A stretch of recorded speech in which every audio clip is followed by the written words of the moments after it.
आज 11 अप्रैल 2025, ये जो मैं खबर आपको बताने जा रहा हूं, ये आज का सबसे बड़ा खबर, सबसे भयानक खबर होनी चाहिए और है भी, लेकिन अनफॉर्चुनेटली टेलीविजन में, अखबार में इसका कहीं भी कोई जिक्र नहीं है।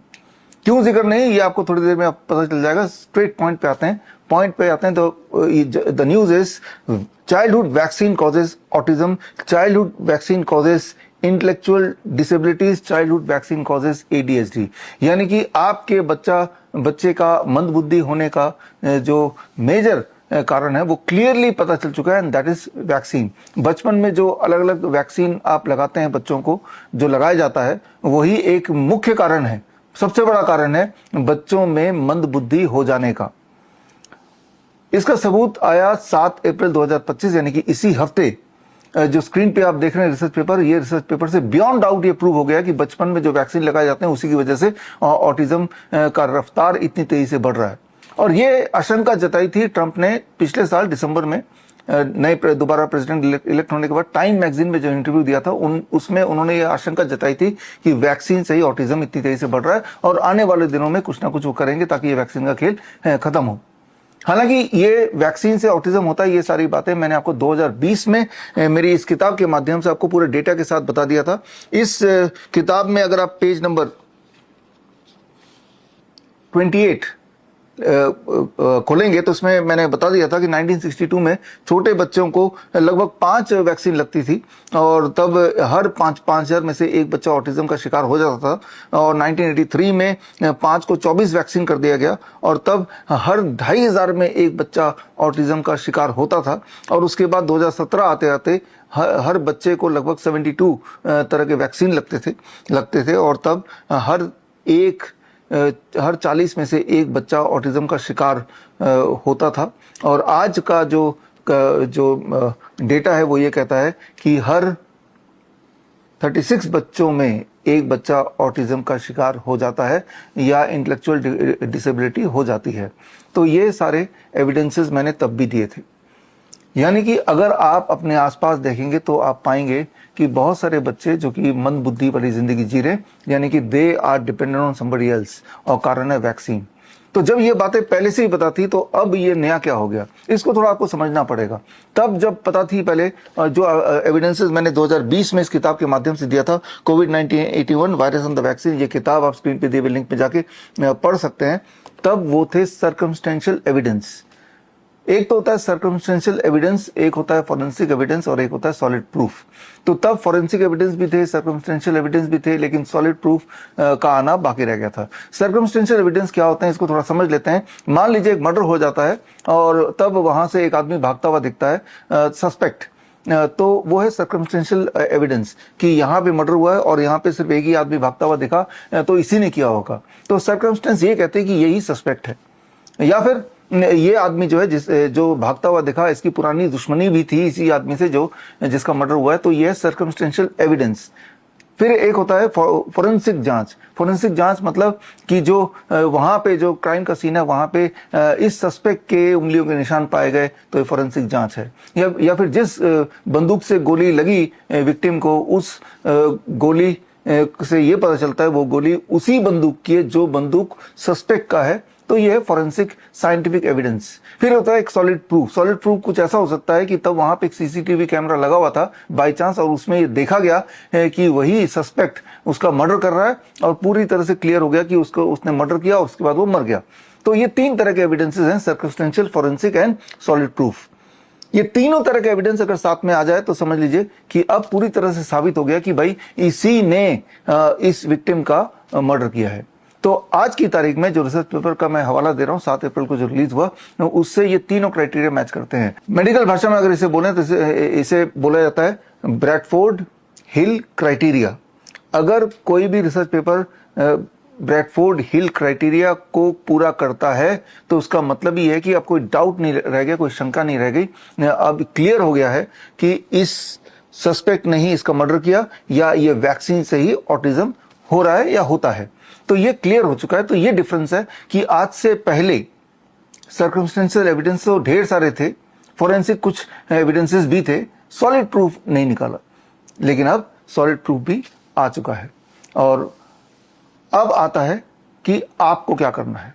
खास तौर पे अगर आप पेरेंट्स हैं आपके छोटे बच्चे हैं, तो आपको क्या करना है। यहाँ पे आपका एक एक्शन प्लान है, वो 3 स्टेप में हो सकता है। स्टेप 1 कि जितने वैक्सीन ले लिए, अब आप अपने बच्चे को एक भी वैक्सीन मत लगाइए। ये तो हो गया step 1।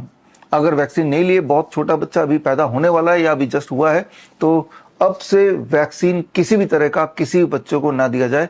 That is the first thing.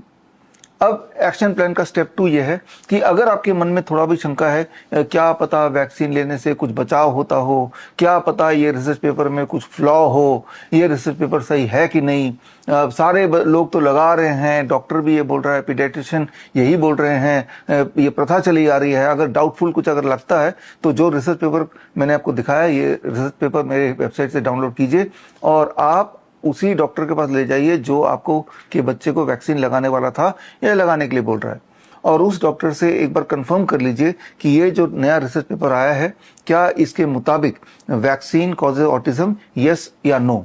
उनसे लिखित में, उनके वीडियो बना के, ऑडियो में उनसे लीजिए। जब उनको फॉर्मली बोलना पड़ेगा, ऑफिशियली बोलना पड़ेगा, तो वो चुप रह जाएंगे। जब अनऑफिशियली उनसे पूछेंगे, अनऑफिशियली मतलब जब रिकॉर्ड कोई नहीं कर रहा है, तो आपको इधर उधर की बातें कह के आपको बहलाएंगे। आफ्टर ऑल उन्होंने जिंदगी भर बच्चों को वैक्सीन लगा लिया है, लगाते आए हैं, और ये उनका मुख्य व्यापार भी है, तो वो किसी भी तरह से ये मानने को तैयार नहीं होंगे कि वैक्सीन से ऑटिज्म होता है। लेकिन वो डिनाई करेंगे, लेकिन जब आप ऑन कैमरा बोलेंगे तो वो चुप हो जाएंगे या फिर वो जवाब ही नहीं देंगे। एनीवे, अगर यहाँ भी आप थोड़े कंफ्यूज होते हैं तो आप चाहे तो ये हेल्पलाइन नंबर मेरा है, इससे उस डॉक्टर से मेरी बात कराइए। आप भी बात कर सकते हैं। सवाल आपके बच्चे के भविष्य का है, सवाल इस देश के भविष्य का है, इसीलिए आपको स्ट्रांग डिसीजन लेना ही पड़ेगा। और एक्शन प्लान का तीसरा स्टेप है, आप में से कुछ अनफॉर्चुनेट पेरेंट्स ऐसे होंगे जो वैक्सीन के जाल में ऑलरेडी फंस चुके होंगे, जिनके बच्चे वैक्सीन का शिकार बन चुके होंगे, यानी कि बच्चों में ऑटिज्म के सिम्टम्स या ADHD के सिम्टम्स या मेंटल डिसेबिलिटी ऑलरेडी देखी जा रही है। तो ऐसे पेरेंट्स को मैं यही सलाह दूंगा कि अभी भी इन बच्चों को हम कुछ कर सकते हैं, इनके बॉडी से वो वैक्सीन के साइड इफेक्ट को डिटॉक्सिफाई कर सकते हैं और पूरी तरह से उनको दोबारा ठीक कर सकते हैं। Chances are there. तो उसके लिए क्या करना पड़ेगा, ऐसे कुछ बच्चे हैं जिनको ऑटिज्म डिटेक्ट हुआ और वो ठीक भी हो गए, और ऐसे बच्चों से प्रेरणा लेके वही वाले प्रोटोकॉल आप करेंगे तो उम्मीद है कि बच्चों के जो इंटेलेक्चुअल एबिलिटीज हैं या डिसेबिलिटीज हैं उनमें सुधार आने के चांसेस हैं। तो उसके लिए bishrup.com/autism में जाके ऐसे वीडियोस मैंने डाले हैं, वो देखिए, समझिए और इम्प्लीमेंट कीजिए अपने बच्चों के लाइफस्टाइल को बदल के, उनके डाइट को बदल के, और ये उम्मीद कीजिए कि बच्चे के अंदर जो वैक्सीन की वजह से जो ऑटिज्म आ गया था या आ गया है, वो over the period of some time धीरे धीरे ठीक हो जाएगा। कैसे पता चलेगा कि ठीक हो रहा है कि नहीं? बच्चे के जो बिहेवियर है, उसका जो इंटेलेक्चुअल एबिलिटी है, वो आपको इम्प्रूव होता हुआ दिखेगा तो समझ लीजिए कि बच्चा रिकवर कर रहा है। तो यही इम्पॉर्टेंट बात है। मैं कंक्लूसिवली ये बोलना चाहता हूँ, ये जो वैक्सीन की दुनिया है, ये एक बहुत बड़ा व्यापार है, ये एक अत्याचार है अगेंस्ट द ह्यूमैनिटी, और ये सब कुछ इसलिए चल रहा है कि इसमें बहुत सारा फाइनेंशियल स्टेक है, इसके स्टेक होल्डर बहुत बड़े हैं, और जिसकी वजह से इसके अगेंस्ट कोई मीडिया, टेलीविजन चैनल कभी भी कोई न्यूज़ नहीं दिखाएगा। लेकिन क्योंकि सवाल है आपके लाइफ एंड डेथ का, तो ये कदम आपको ही उठाना पड़ेगा।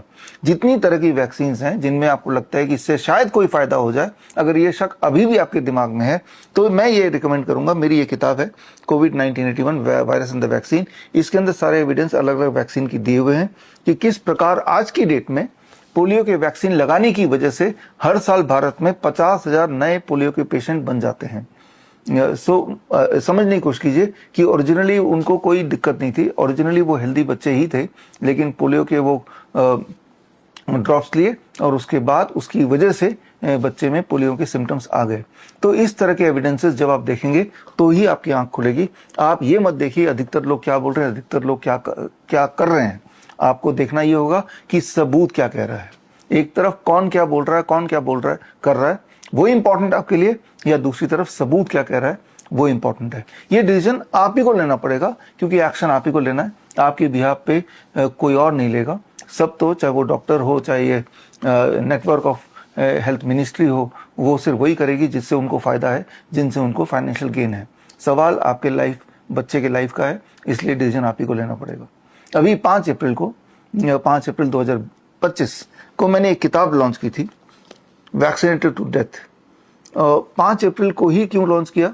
बड़ी सिंपल बात है, याद कीजिए आज से 5 साल पहले 5 अप्रैल 2020 में आपने एक हरकत की थी। रात के 9 बजे अचानक आप सबने अपने घर की बत्तियों को बंद कर दिया, बुझा दिया, और बदले में आपने अपने मोबाइल का टॉर्च ऑन कर दिया। ये अजीबोगरीब हरकत की है। कुछ लोगों ने कैंडल जलाए, कुछ लोगों ने दिए जलाए, और उससे कुछ दिन पहले 22 मार्च को 2020 याद कीजिए, थाली बजाया और ताली बजाई, और 6 अप्रैल यानी कि आज से ठीक 5 साल पहले आपने अपने मुंह को ढकना शुरू कर दिया, मास्क के मुंह छुपाना शुरू कर दिया। इस तरह के अजीबोगरीब हरकत कर रहे थे इस सोच से कि शायद इससे आपका बचाव हो जाएगा, शायद इससे आपका कोई कोविड वैक्सीन से कोई का रोकथाम हो जाएगा। लेकिन वो सारा एक प्लान का हिस्सा था कि किस तरह से एक ओबीडियंस ट्रेनिंग के तहत अल्टीमेटली आपके मेंटल कंडीशनिंग को जिस प्रकार कर दिया जाए कि 2 खुराक, 2 डोज ऑफ कोविड वैक्सीन वो अल्टीमेटली आप बिना ज़्यादा रेजिस्टेंस के लगा ले, जो कि आपने लगा भी लिया। उस वक्त भी मैंने अपने इस किताब के माध्यम से और बाकी और किताब के माध्यम से मैंने आपको बताया था, सचेत किया था वैक्सीन आने से पहले ही, कोविड के वैक्सीन, कि ये मत लगाइए, इसके लगाने के बाद मौतें बढ़ जाएंगी, हार्ट अटैक बढ़ जाएगा, कैंसर बढ़ जाएगा, पैरालिसिस बढ़ जाएगा, क्रॉनिक किडनी डिजीज बढ़ जाएगा। और आज वही आप देख रहे हैं अपने आसपास, हर तरह की जो लाइफस्टाइल डिजीज है वो लगभग डबल हो गई है, उसकी रफ्तार बड़ी तेजी से बढ़ती जा रही है। कुछ लोग आप देख रहे हैं रह के जिम में जाते हुए, डांस करते हुए, यूं ही बैठे बैठे मर भी रहे हैं। तो अभी भी आशंका लगाई जा रही कि क्या पता कैसे हो रहा हो, क्या पता वो ज़्यादा एक्सरसाइज से हो रहा हो या पुअर लाइफस्टाइल से हो रहा हो। लेकिन अब आज की डेट में ये पूरी तरह से क्लियर हो गया है कि ये सारा कोविड वैक्सीन का ही कमाल है। अगर आपको थोड़ा भी डाउट है तो मैं आपको सजेस्ट करूंगा, मेरी ये किताब पढ़िए, वैक्सीनेटेड टू डेथ। इस किताब में 2021 से लेके 2025 तक के 3500 रिसर्च पेपर्स हैं जो इसमें दिए हुए हैं। ये 900 पेज की किताब है। वो सारे रिसर्च पेपर जब पढ़ेंगे तो आपको समझ आ जाएगा कि आपको उल्लू बनाया गया और आपको 2 वैक्सीन लगाने के लिए मजबूर किया गया, जिसकी वजह से जो भी आपकी हेल्थ कंडीशन आज है वो उसी का देन है। तो खैर, अब आपका सचेत होना बड़ा आवश्यक है। आपको अपने बॉडी को डिटॉक्सिफाई करना बड़ा ज़रूरी है। एंड आई एम श्योर कि ये किताब अगर आप पढ़ेंगे या बच्चे के कॉन्टेक्स्ट में अगर ये किताब पढ़ेंगे तो आपकी आंखें खुली जाएंगी।